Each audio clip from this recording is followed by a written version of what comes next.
We're now recording, and let's just get the people in. Bismillah. Let's get in. So they should be coming in. More people coming in. This pass always takes about a couple of minutes or so, but I think we'll start anyway as they come in. Right. Okay. Bismillah ar-Rahman ar-Rahim. Assalamu alaikum wa rahmatullahi wa barakatuh, brothers and sisters. Welcome to the greatest month, Ramadan Kareem, Assalamu alaikum, and welcome to another Islamic Courses session. This month, all of our sessions are, obviously it's the month of the Quran, so we're going to be doing some great Quran reflections, tafsir selections from various great works and great academics and ulama and thinkers as well. So today's one's really a book review discussion on Tabari, selections from the Comprehensive Expositions of the interpretations of the verses. And we're very, very, very honored to have the translator, Dr. Scott Lucas, who's a professor of Islamic Studies in the School of Middle Eastern and North African Studies at the University of Arizona. And it's hosted by Andrew Booso, who's the editor of Tabari-Selections from the Comprehensive Exposition. Okay, so without further ado, I'm going to hand it over to Andrew, but just some housekeeping rules. Keep your phones or devices on silent. It is being recorded. If you're not already registered with us, leave your email address and we'll give you a copy, a link to the YouTube. And there is a Q&A session as well. But we'll explain when we come to the Q&A session how it works. So without further ado, I'll hand it over to Andrew. Other than that, Assalamu alaikum to Dr. Lucas and Assalamu alaikum to Dr. Andrew, and Ramadan to you both. Wa alaikum assalam wa rahmatullah. No doctor for me, Mizan, thank you very much. But Bismillahir Rahmanir Rahim. Alhamdulillahi Rabbil Alameen. Wa sallallahu ala Sayyidina Muhammad wa ala alihi wa ashabi ajma'in. Assalamu alaikum wa rahmatullahi wa barakatuh to everyone. And I hope you're experiencing a blessed Ramadan. And I guess we have no Chelsea or Manchester City fans on here right now, which is not usually a loss, but that's haram, thank you so much. That's haram, Andrew. So thank you so much to Scott Lucas for spending some time with us, sharing his thoughts on his translation from selections from Tabari's tafsir. It's an honor and a pleasure to have a scholar whose scholarship I've long admired and whose lockdown ponytail I can only dream of these days. Scott Lucas has made so many important contributions to the field of Islamic studies in the Western Academy for close to 20 years. Starting with his excellent constructive critics, hadith literature and the articulation of Sunni Islam in 2004, a reworking of his PhD from the University of Chicago, and then numerous subsequent essays of high interest, in particular on the legal principles of Bukhari and look at the Musannaf of Ibn Abi Shayba, two particular favorites of mine. Recently, in addition to his work on Sunni hadith literature, Scott has made contributions as a Zaydi specialist with work on Ahmad bin Sulaiman and Qadi Ja'far, and he is due to contribute an entry on Zaydi tafsir for a forthcoming volume on the Quran.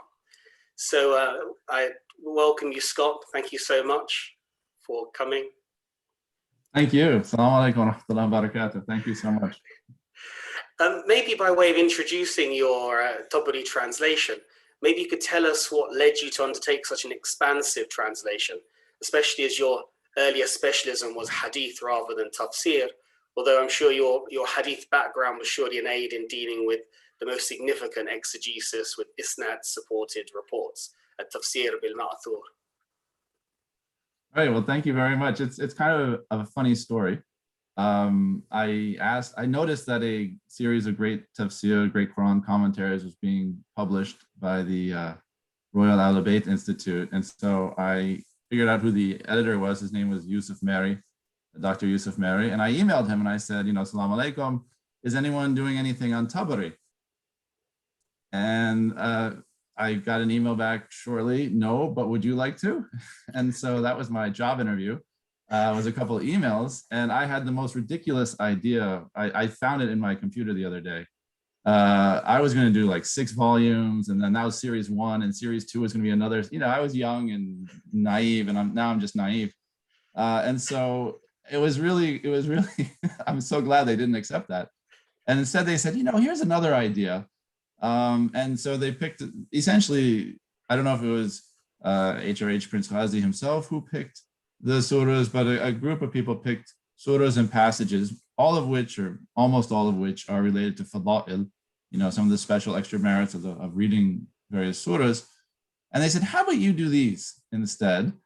And we'll give you some money and we'll give you 4 years. And I said, wow, that's going to be fast.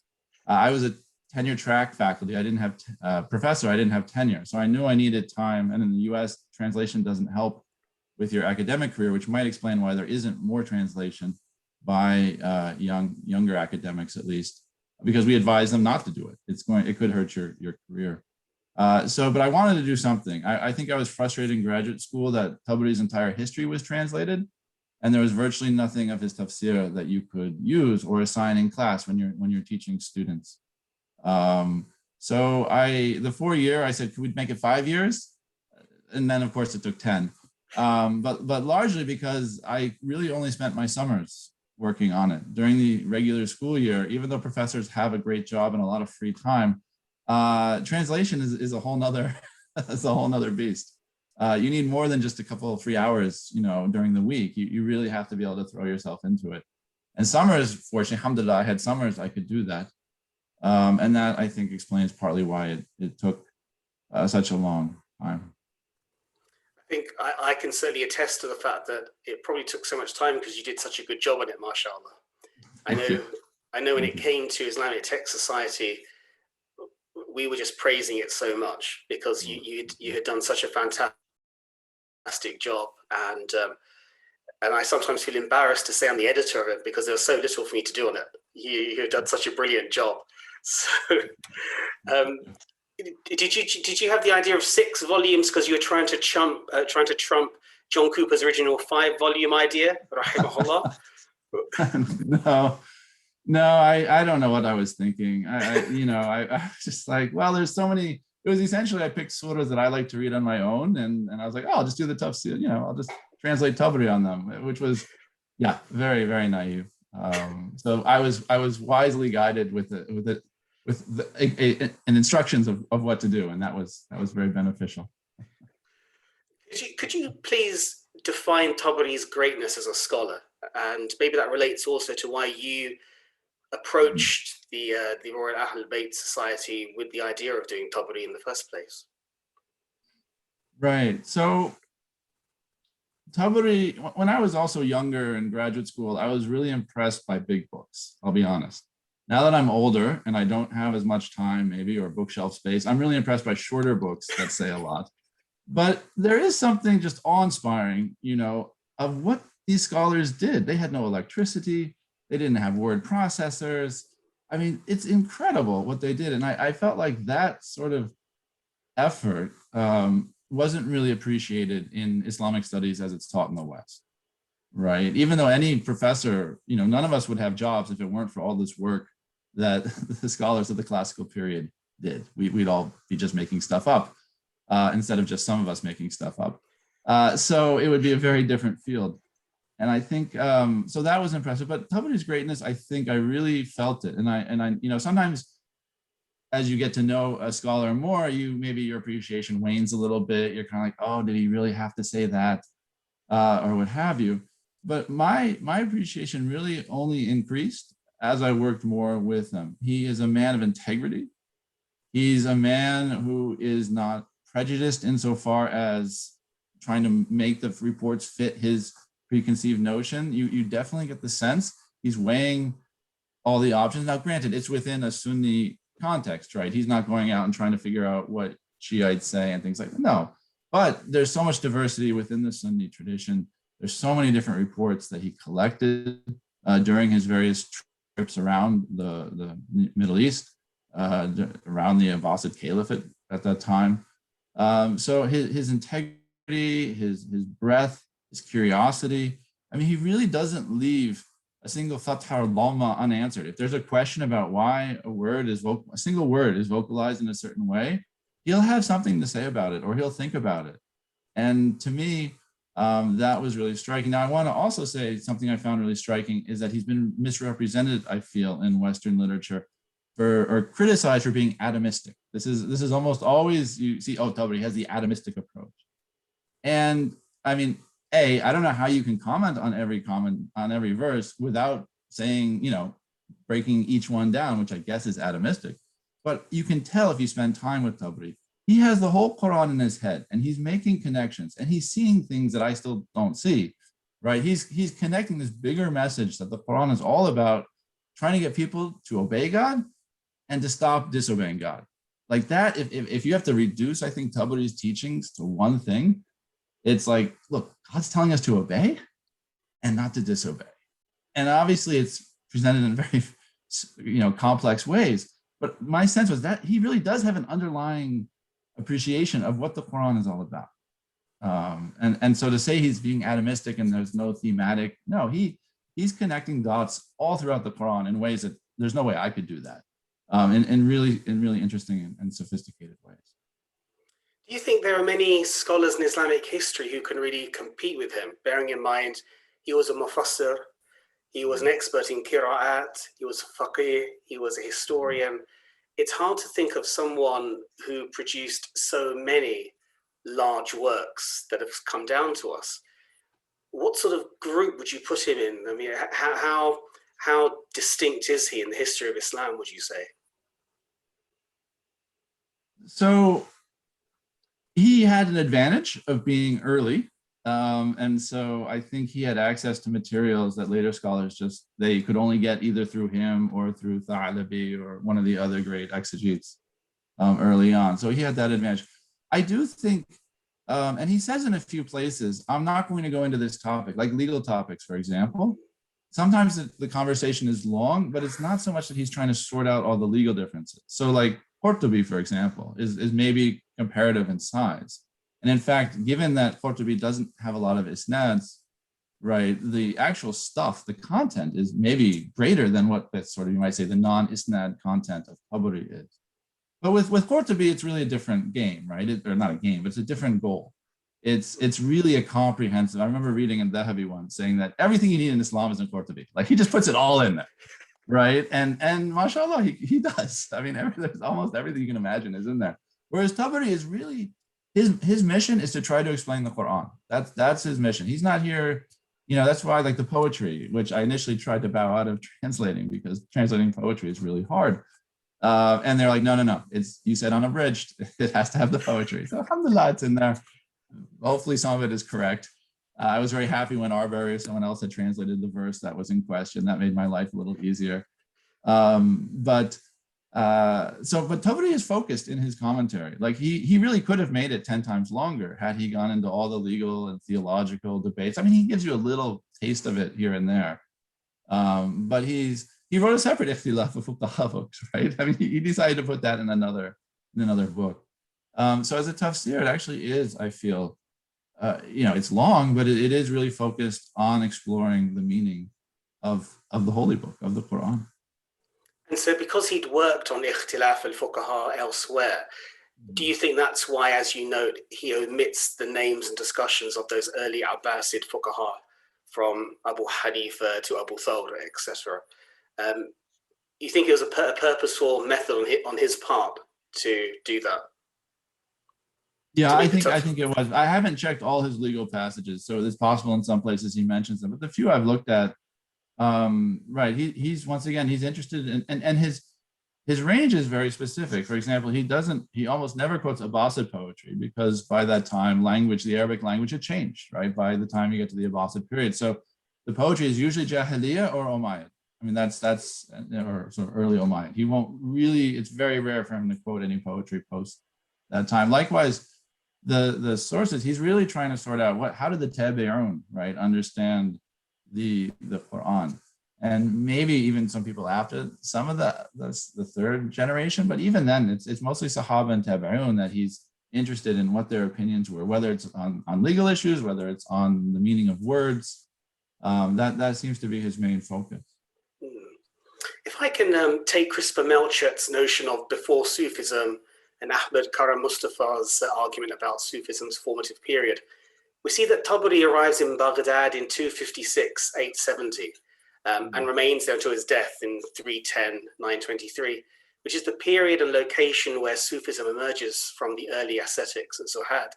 So what do we know about Tabari's interaction with emerging Sufism in Baghdad in the period, if anything?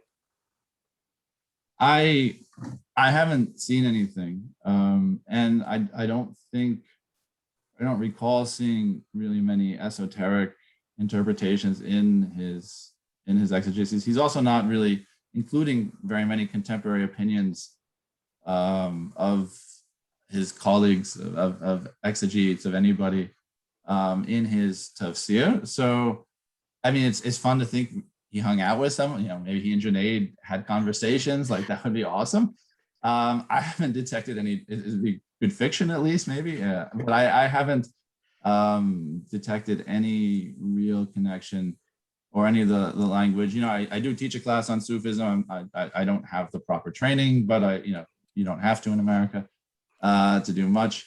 And so, I'm a little familiar with Qushayri's vocabulary and terms and stuff. And I've even tried to read a few pages of Sulami's tafsir. There's nothing of that content that you would find in Tabari.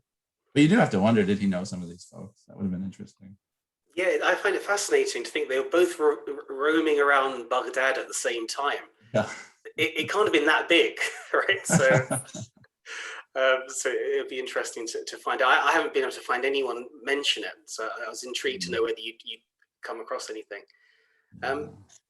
Now, and I'm sure a number of people who've read Ahmad Shamsi's excellent Rediscovering the Islamic Classics will be surprised when he writes that until shortly before its publication, Tabari's tafsir was presumed lost, although you note that he was widely quoted in tafsir works by Tha'alabi, Mawardi, Ibn Atiyya, Ibn Kathir, and Suyuti.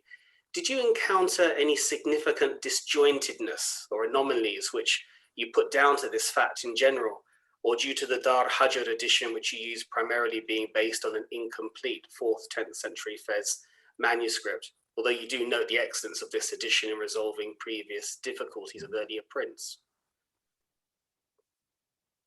Anomalies in what sense? Like in the sense that when you were working through it, you thought, oh, well, this is a strange passage, or this doesn't flow. No, I started with the wrong edition, which that maybe added a few years as well. Nothing like realizing you're using the wrong 30 volume edition. I mean, the Shakir edition is fantastic still. That's still top notch. Everyone should use the Shakir edition. And as I mentioned in the introduction to the book, the translation, even the Halabi edition is still useful for some of the commentary on some of the poetic verses. It's very nice they put that in there. But yes, the Dar Hajar edition solved a lot of problems. And so I was actually really happy I had to kind of go through it, because there were things that I was reading and it wasn't really, not a lot, but there were enough to keep me up at night. And it was nice to have those things resolved. And usually, I mean, they did use quite a few manuscripts. And so every now and then they would change a text. Like there's one passage in Surat al-Qiyamah, and it's the notorious one of whether people can see God or not in the hereafter. And there's a reference to a Muhammad ibn Ismail, right? And so this raises the whole issue: did Tabari hear from Bukhari, which is a big question. And it doesn't seem like that's the case. I think the editors, though, were so excited maybe to see Muhammad ibn Ismail, they kind of assumed it was Bukhari that Tabari was quoting, and I think they put in Bukhari there. There's probably a different one named Sakhani, I believe was his name. And so I didn't follow them there, but in general, their work was astonishing. It was amazing. And they were, I think, the first also to point out, I tried to point out too, how much Tabari borrowed and quoted, and you didn't have to use footnotes in those days, from al-Farah and his Ma'ani al-Qur'an. Like if you're trying to work with Tabari, you need to have that book nearby. He doesn't include everything from Farah. That was also interesting. He was selective, even though he takes a lot from it. And Abu Ubaida's Majaz al-Qur'an. And the Dar Hajar edition, to their credit, they do point out many of the places where he does that. Usually when he says one of the Basrans says, or one of the Kufans says, because the Basrans are that's Abu Ubaidah usually, or al-Akhfash, and then the Kufan would be al-Farah. So when Ahmed talks about how the early edition, or the earliest edition of the tafsir was sort of collated from Najdi manuscripts and then, or fragments really, and then put together in Egypt. Are we to assume that more manuscripts have been uncovered since then? And since, say, Abdul worked on the second edition as well? Like the Sfez manuscript, is that quite a recent discovery? I think the Shakir brothers may have had access to the Fez manuscript. I don't remember if it was before they started or while they were working on it. I think they were able to incorporate it a little bit. But it certainly wasn't accessible to the Egyptian editions, no. And then, you know, the Tabari manuscripts, I've never actually worked with the manuscripts of Tabari, but they must be really exhausting. I mean, given all the isnads and, you know, there are no capital letters in Arabic, right? So names and word, I mean, Hassan's wonderful. It can mean so many things. It can be Mr. Hassan, it can be something good, right? And so, yeah, I can only imagine the challenges of taking Tabari from manuscript and making it into print. That must have been very, very difficult.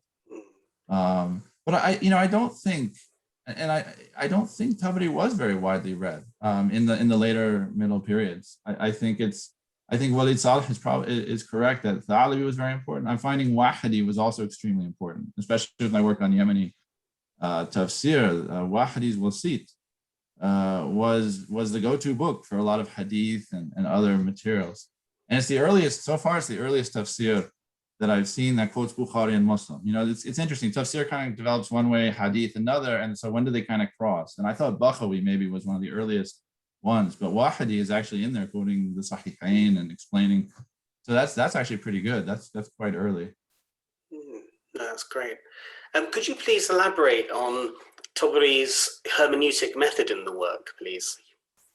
Yes, I was delighted after sort of swimming through dozens and dozens of pages about the mysterious 7 ahruf and what does this mean. And I settled on wordings. You know, I don't know if that's the best translation. That's the best I could do. But then after the reward for going through all that is that Tabari lays out kind of clearly what his sources are. And he explains why he has so much material that isn't technically hujjah. It's not a proof for what the Quran means. So the hujjah, the real proof evidence that you can have, right, is essentially the prophetic hadith and widely attested prophetic hadith, of which there are not actually very many. The numbers, I did a study once, it was only about 9%. And that includes, he has multiple variations of the same hadith. So I think that includes that. And then the Arabic language, right, which is why there's so much poetry and why the grammarians and linguists are so important. And so you read that and then you scratch your head and you say, well, then why does he have, 5,000 opinions of Qatada in there, right? Rahimahullah. He's a great scholar, but he's not the prophet and he's not a grammarian. And so then he tells you at the end of the passage, right, that the opinions exegetical opinions need to fall within the range of what the Salaf thought, what those first, presumably 2-3 generations of Muslims agreed upon. So he's presenting all this material, not to give you the definitive and exclusive meaning of a passage, but to give you the range of options, right? That's what he's doing. And so as long as your interpretation falls within that range, you're fine. But he's not going to say just because, Mujahid said something that has to be the meaning. No, that's not Tabari's method. But he's giving you the material so that the reader can think about, oh, okay, this is the range of meanings.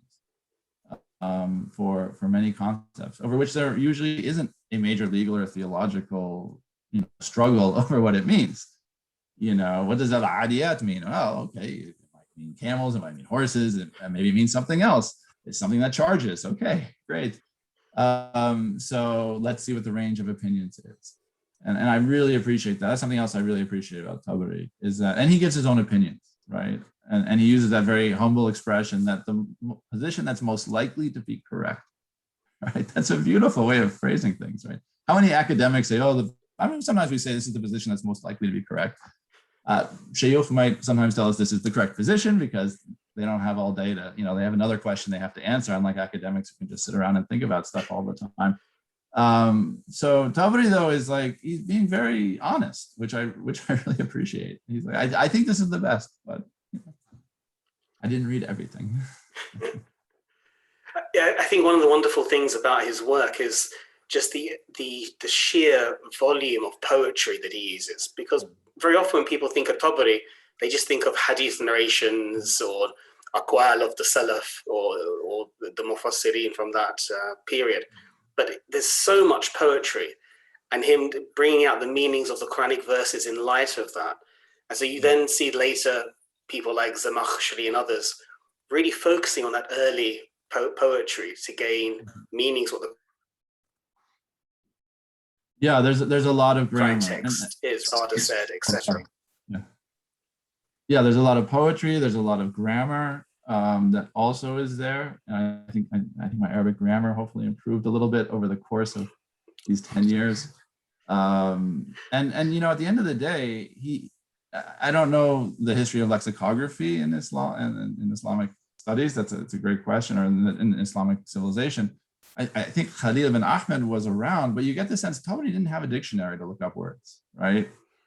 If you don't have a dictionary, how do you learn what Arabic words mean? You know, you need poetry, you need these athar, which he has a lot of, and presumably he talked to a lot of people as well and got insight in that way. But yeah, it's essentially, how do you explain a text without any dictionaries on your shelf?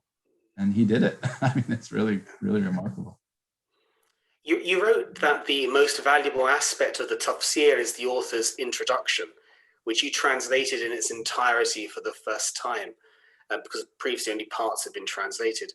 Could you say, in as much detail as you want, why it is the most valuable aspect?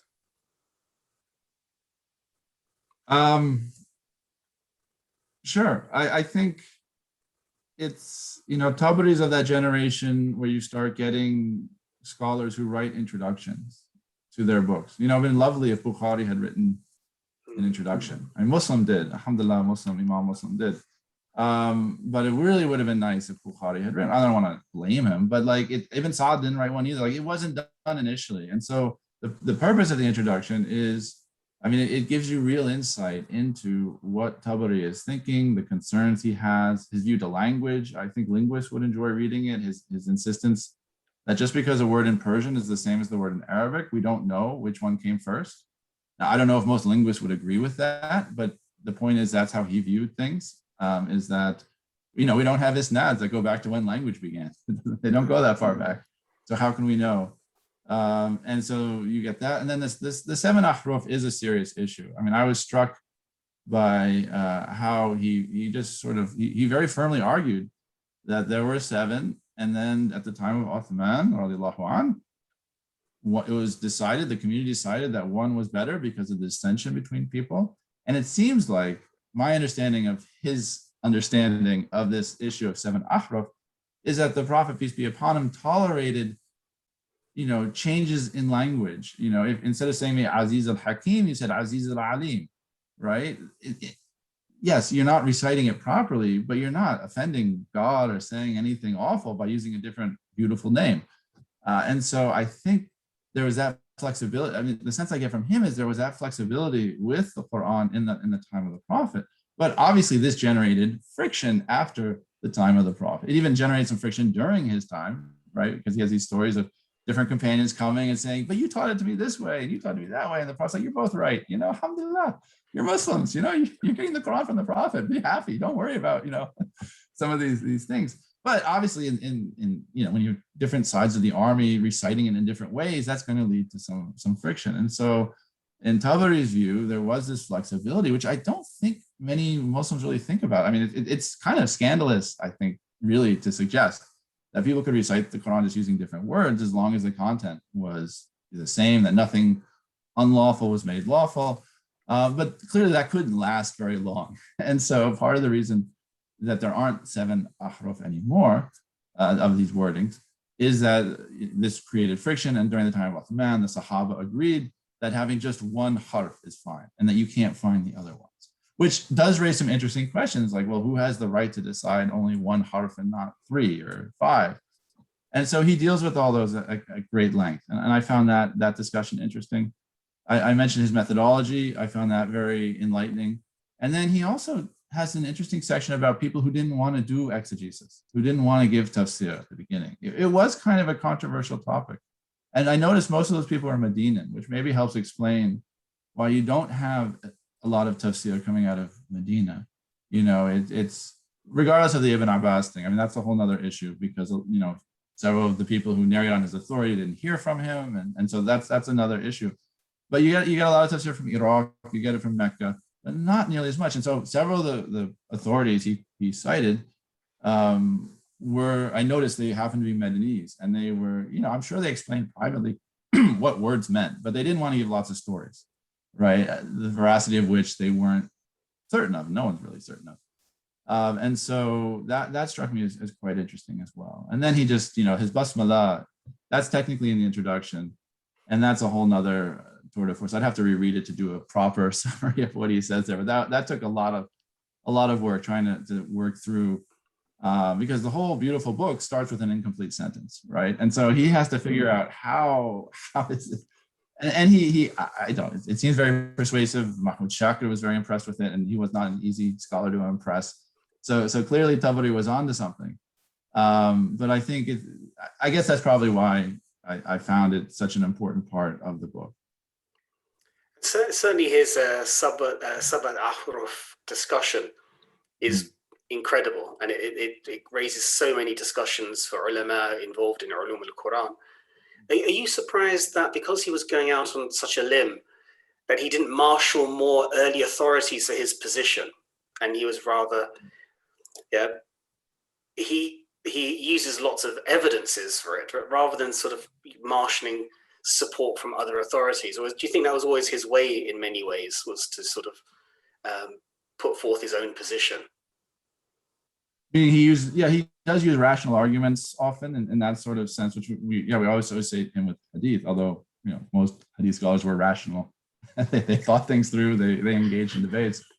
I don't know, or maybe it wasn't really something discussed that much early on. I don't know how much material there was for him to draw on it. But I imagine, given, you know, he's also, yes, there's Sufis, but there's also a lot of Mu'tazila debate going on in there. And there are a few traces of that you can kind of see. He refers to them in this commentary on Ayatul Kursi as Ahl-Bahth, which is an expression I hadn't really seen before.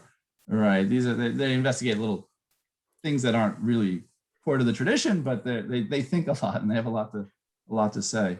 So I don't know if he was kind of responding to some of those issues that may have been there, but yeah. So, or he was responding to, you know, non-Muslims who were criticizing. You know, you can imagine a non-Muslim getting this. What, you guys had 7 ahruf and you lost 6? Like, you can imagine in a polemical context. So maybe he's addressing that issue more. I don't know. It's interesting in the introduction how you identify that he doesn't quote any authorities from Damascus, Makkah, or Medina. And relating to your point about the people condemning sort of tafsir being from Medina, the Damascus one's interesting because he did spend time in Syria and Palestine. And does that mean that he didn't spend much time in Damascus specifically, but he was more in other regions of Sham? Yeah, I guess that, you know, it's also possible, you know, I reread my introduction, he only quotes in the passages that I looked at, I think 140 of his 400 teachers. So it's possible there are Damascenes in other sections of the tafsir. There just weren't, it wasn't prominent enough. I think I calculated, I translated about 8% of the whole tafsir. So that's kind of humbling. But it's quite possible there are some Damascenes in other sections of his tafsir. But you're right, it wasn't a place where he studied. It doesn't seem like to be a place he studied with many authorities. And why that is, I don't know. I mean, I think Damascus probably went through a lot in the Umayyad to Abbasid transition. And maybe it was slowly recovering, or I don't know exactly the full details of the history then. In relation to the rest of the work, what would you say are its other defining points of importance for an English-speaking audience? You've covered a lot, but is there anything where you would sort of pinpoint and say, for an English-speaking audience, these are the main benefits you can derive from reading Tafsir al-Tabari? Overall, or the selections I translated? The selections you made in particular, but in general as well, for people who are learning Arabic and wanting to read it. Right. Yeah, you know, the translation, I started off not being entirely literal, and then I was sort of encouraged by my professor and Dr. Mutter, to be as literal as possible. And so what that means, you do lose maybe some readability. There are a lot of technical terms in Tabari and so forth. But no, I really enjoy the diversity of his opinions. I think the appendices are hopefully a bit useful if you're curious about who some of these people are. Unfortunately, the Islamic Text Society included all 4 appendices in both volumes. So if you just want to get one volume, you still have all the appendices and all there. But the first appendix is related to the disconnected letters, the muqata'at. And that's a really amazing discussion that I won't give away the punchline, which opinion he says is correct. You'll have to buy the book, but or download it somewhere. But it's a really extensive discussion, and you just get the sense that Tabari is writing the end of the 9th century, 3rd century. How vast this conversation had become. This range of interpretations he gives the early authorities, he gives the grammarians who are also trying to make sense of these letters. And so I think because it dawned on me that several of the passages I translated, like sort of Dukhan, sort of Yasin, and Sajda, all began with those disconnected letters. So it made sense. I was like, well, maybe I should just include that. And Tabari refers back to that. I mean, he actually cross-references a lot. And when you think about that, this is once again before computers, he's cross-referencing quite.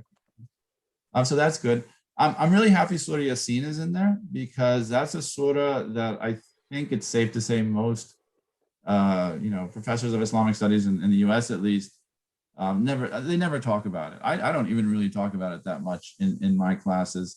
And yet it's such an important surah for Muslims, at various difficult situations, of course. But it's one that, if you're going to memorize a longer surah, that's probably the one you're going to be directed to in many cases, that or maybe Surah Al-Kahf. So I'm really happy actually Surah Yasin is in there because that is one that is heard a lot and maybe recited somewhat frequently. Tabari's interpretation of the story of Moses and Khidr is really pretty interesting. I compared the tafsir with his account of it in the history, and he's actually, I think, much more extensive in the tafsir than his history. So that's kind of interesting. And then at the end, and I don't want to give it away, but he has a very fresh interpretation of what the story was all about.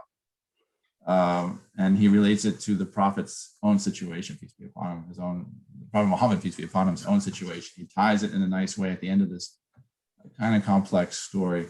So I'm happy that that's in there as well. And then of course, some of the shorter surahs at the end that we memorize, we try to teach our children. I don't know if I would try to teach my children the tafsir yet. I think that's maybe when they're a little older. But it's nice to, I'm glad it has a real range of surahs and passages within it. No, thank you very much. I should show the book. Let's see if I can. Will this come up? Oh, there. I have a copy here. Oh, great! Yours comes up. My artwork's getting in the way. I mean, it's lovely 2-volume bound copy. I'd highly recommend people to buy it. And thankfully, at ITS, it's very difficult to download our books. So there's not much. So there's no bootlegging. So I definitely recommend people buy it, and it's worth. And the other great thing is that I think, Scott, your appendices are fantastic, and they were really appreciated. But also your cross-reference into Suyuti's Ad-Durr al-Manthur and narrating where narrations were, and also the Marasil was a real great benefit for people looking at the book. So I think, thanks so much for the effort you put into it. Jazakumullah khairan. I think, Mizan, we'll open the floor to questions. If you can unmute people who put their hands up, please. Yeah, sure. I'll, if everyone could start messaging their questions, or if you want to ask directly, please raise your hand on the Zoom function. But in the meantime, you could just continue interviewing Scott as we get questions come through. Okay, no problem. Scott, any thoughts on where you might take your interest in Tabari in the future then? Or is this pretty much, is this a box ticked? We want the other 4 volumes if possible. I can't believe what I proposed initially. I can't believe they still hired me after I proposed that. This man is clearly insane. It would be fun to get back to Tabari. There are a lot of, I have a long list of things I'd like to really work on, and And I really would like to spend more time on translation. I really appreciate you saying that I'm doing a good job. And one of the anxieties of translation, right, is that every time you read it or against the Arabic, you say, oh, maybe I should have done it this way or that way.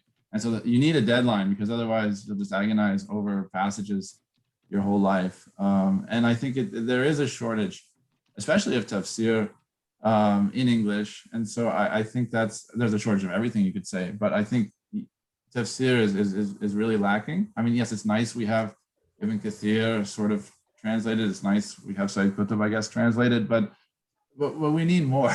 There's so many, and yes, we have Tustari and we have parts of Qushayri, but these are large books. I mean, it is hard, and academics don't always work very well together. I can imagine being on a team translation would be really hard, agreeing. I mean, you'd probably spend a year or two just figuring out how everyone's going to translate things the same way, so that's consistent. I mean, one thing that I did insist was that I didn't just give this to graduate students to translate, which I could have done, and they may have done even a better job. I really did insist. I had them proofread it because their Arabic was better than mine. But I wanted to make sure I actually did all the translating, for, if nothing else, the sake of consistency, because it is really hard. Everyone's going to approach it differently, and that's the joy of translation. But that's also why I think it's hard to have a team of people translating a text, especially like, say, al-Tabari. But I don't know how much more I'll have to do on Tabari, but there are other tafsir works.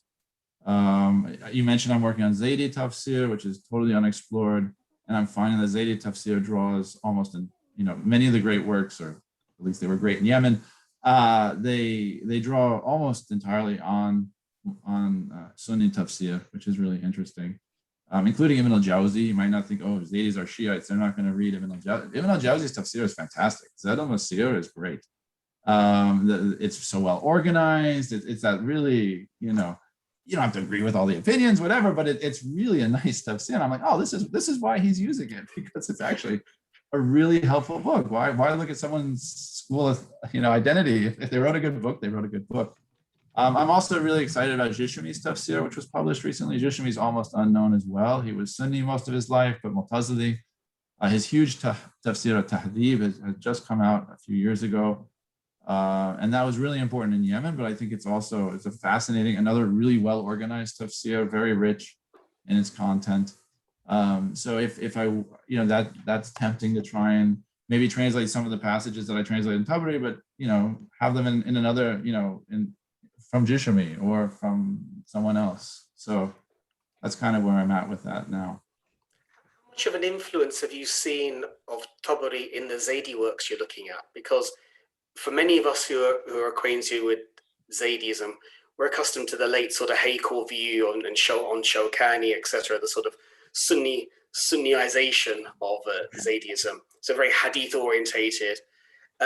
Is that something you're finding in your research on these people like Qadi Ja'far and others, that there's quite a link to even Tabari because it's so hadith orientated, or not really? Qadi Ja'far is interesting. He stayed away from most Sunni books, but that was unusual. Within a generation or two, Zaydi scholars were reading Bukhari. They were reading Wahidi and Tha'labi as well. I don't know if Tabari's tafsir made it to Yemen. His history, I think, did, but I don't know if his tafsir did. And then it's always hard to tell if you're quoting Tabari, is it because Tha'labi is quoting Tabari or because Bakhawi or Razi or someone else is quoting Tabari? So it's difficult to see. I do think, like Walid Saleh said, that Tabari, what I think is missing, to be honest, is how much Tha'labi borrowed from Tabari. I think Professor Saleh downplays that. I think actually my hunch is that Tha'labi took a lot from Tabari. And then he packaged it in such a way without the isnads and everything else, that's how a lot of this content then moved. And Wahidi made it even more attractive and user-friendly without some of the stranger things that you find in Tha'labi that make Tha'labi exciting, but also perhaps, awkward for some interpreters. So Wahidi did that, Bakhawi did that. And so I think that's how the legacy of what Tabari did was transmitted, not so much directly. Well, yeah, because I suppose if we take Ahmed Ashamsi's point that Tabari's tafsir was largely lost to the Sunni world, you wouldn't imagine that it made its way to the Zaydi world directly in Yemen somewhere, would you? Right, and Jishmi makes sense because Jishmi is Mu'tazili. He probably became Zaydi at the end of his life.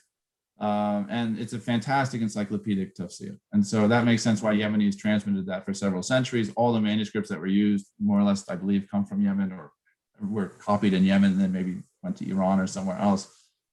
So that makes sense. But Tabari, there's no real reason Zaydis in Yemen would have copied Tabari, I don't think. Yeah, many people talk about the virtues of Ibn al-Jawzi's tafsir. It's not so lauded in public terms. You know, people hear of Ibn Kathir or Tabari or Razi, whereas Ibn al-Jawzi seems to just be almost a sort of, you speak to people who are specialists and they praise it like you have, how excellent it is. So it's interesting to hear you add on to that and how Zaydis were utilizing it because of its value. So that's interesting to hear.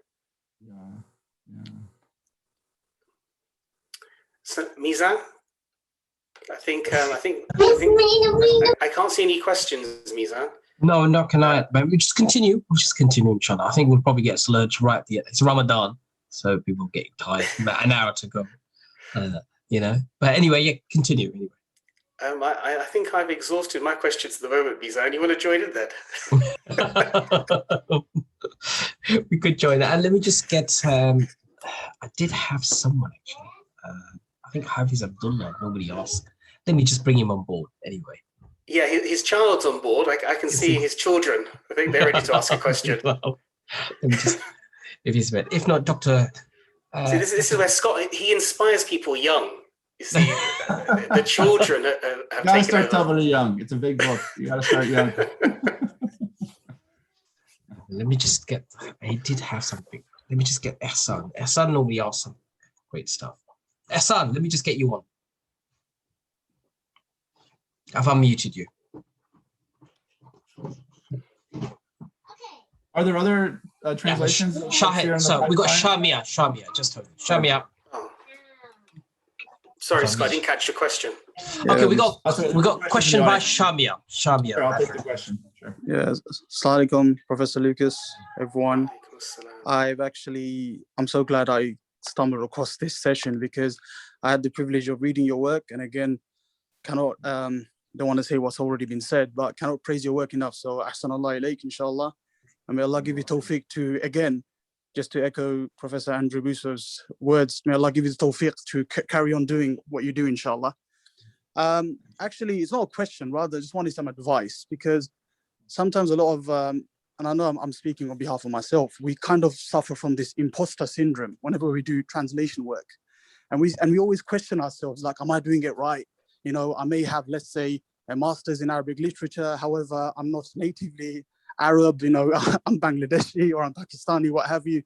But we have this sort of like, I wouldn't say lack of confidence for lack of a better term, but this imposter syndrome is very inevitable that, you know, it just creeps into us. So how would you advise budding translators, future translators who are focused, who are actually delving into this field of translation? What sort of advice would you give as someone who's a veteran within this field? And I'm sure you also suffered from, correct me if I'm wrong, imposter syndrome yourself. And of course, absolutely, you know, absolutely. And you can always like peer review it with your fellow colleagues, like who are natively Arab as well. You know, I've done this so many times, and to my amazement, it's like I picked up upon more of my mistakes than they did. And I'm like, hang on a minute, you're Arab, you're meant to like help me, you know? And so I just wanted to like, you know, basically ask you on how would you advise someone to have that confidence and to plow forward in spite of the challenges, in spite of the imposter syndromes, the doubts you may have, just keep on going forward, and just, you know, how to basically seek not just any advice, but appropriate advice from your peers. Jazakallah khair. And again, once again, barakallah feek, and I really enjoyed the session. Jazakallah. Great question. Shah, what did you translate? Certain chapters or certain commentaries from the Quran? Or? I've actually, I didn't do anything formal. I'm not trying to be trying to be as humble as I can. I'm just trying to look back at things in retrospect, because I did do my master's in Arabic literature. And there's a lot of things that I did, and my professor back then. I forgot his name. His name was Fuad. So I really forgot. Mustafa Shah. That's it. The late Mustafa Shah. Yeah, SOAS. Yeah. That's so. Yeah, he actually encouraged me to actually accentuate on a few of the works that I did myself, and I actually didn't take it forward because of personal reasons. I actually got inflicted with an illness, so please make dua for me, inshallah. I'm actually dealing with this illness as we speak, but so I didn't actually take this project forward, but I, along with many other students of Islamic studies, we actually experienced this whilst whenever it is that we done translation work, what have you. So again, this is not an advice just for me. I'm sure others will benefit as well. So looking forward to Professor Lucas's intake on this. So Jazakallah khair. Yakum. Thank you for those kind words. It's always nice to hear people are reading your work because you never really know. So alhamdulillah, thank you for sharing that. So rule number 1 is don't agree to do 1,000 pages first. I learned that very, very quickly because, and I'm not just saying that to be funny. I felt shy sharing a translation of 50 pages with a colleague or a friend because that's a lot you're asking them to do. So if you have sort of smaller projects initially, that's really good. Or if there's a way you can break it up and share it with different colleagues. But you just have to kind of keep at it. It's like training, I guess, for anything. It's important to be flexible, to be, if there are other good translations that you can look at, that's helpful in the same genre. And in tafsir, there's not a lot, but there are some things out there.